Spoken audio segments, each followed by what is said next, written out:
Let's talk about the seeker and finder lenses. I discovered these and I found them so useful, right? I noticed that in certain domains of life, people were seekers. They were looking for something they wanted and they were on the journey. And they had the skills and they were familiar and comfortable with the challenges of being a seeker. And then in other people, even the same people in different domains, were finders. They had arrived in a place and had learned to gain the skills and navigate the challenges of having, right? Of having the thing they wanted. So now let's look at seeking. Let's say that you're seeking, but it's in the area of partnership, of wealth, of career, places to live. So often, seekers in those domains, they say, at least consciously, that they want to be finders, right? So it's like, oh, I want to have the partnership I say I want. I want to have the career that I say I want. I want to have the wealth, or I want to be settled in a place that I want. Well, that's wonderful.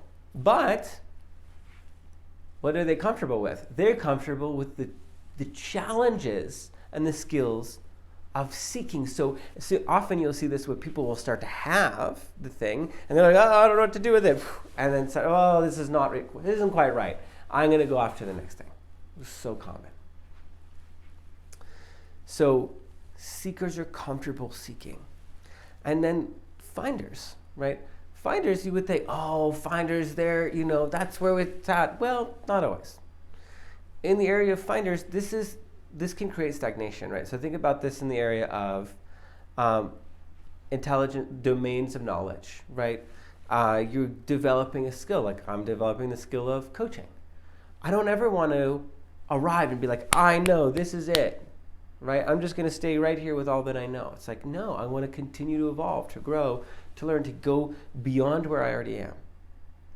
And another one is relationships. It's like, oh yeah, I know Susan.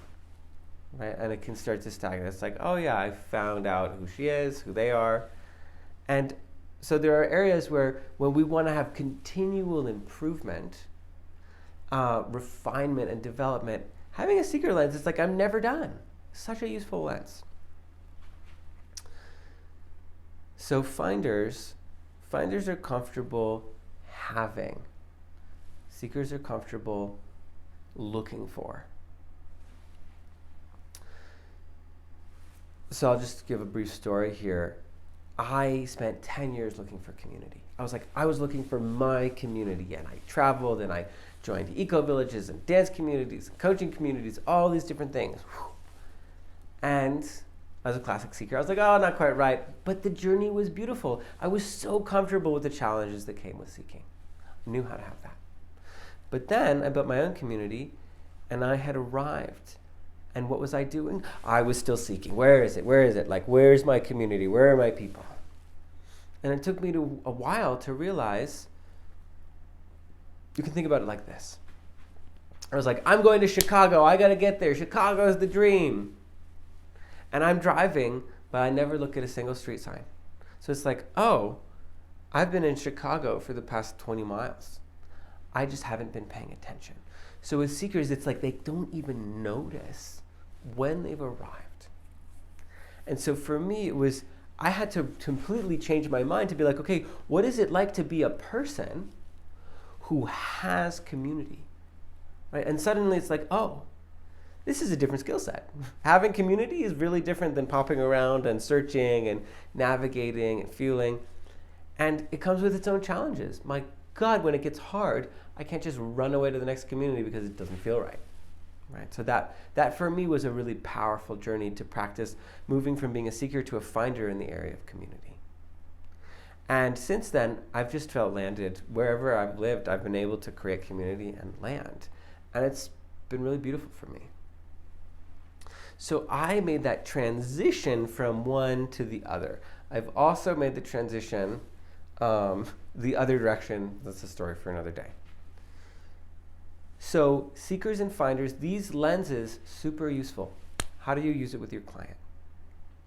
So let's say that you're looking at this lens and you're seeing, oh my goodness, my client is a seeker, but they're declaring these things that they want, right? They're declaring these things that they want.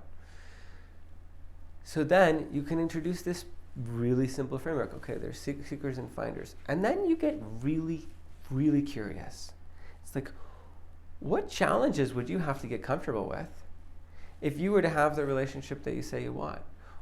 Or let's say that they really want to develop wealth, right? It's like, oh, you can give them a challenge. I want to invite you to go and speak to 5 people who are really wealthy, and ask them about the challenges of navigating wealth, interpersonally, logistically, whatever it is, and have them get familiar with, okay, what are the problems that I would actually have to normalize here?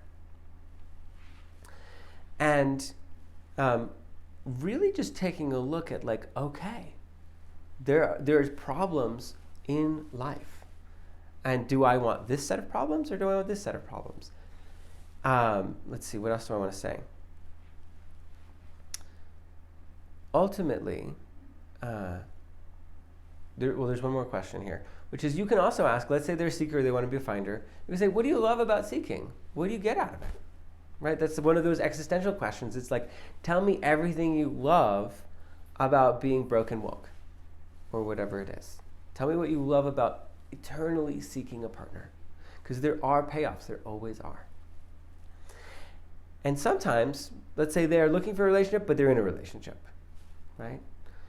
This distinction can be really helpful to show them that the difference between being a seeker and a finder can be here, right? It's just a choice. It's like, oh, I'm in a relationship.